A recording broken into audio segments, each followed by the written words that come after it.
दादी हैं? तुलसी जी के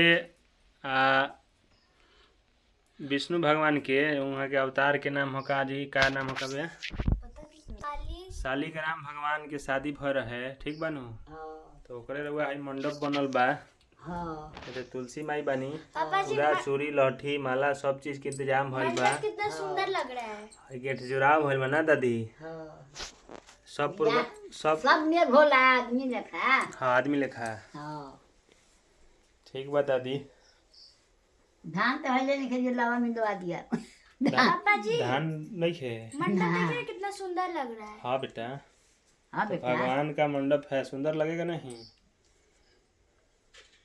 ये छिपिया में कापेला गहिरे अच्छा तर पंडित जी के कापेला जाने वो छिपिया में कापेला यो छत चौरा।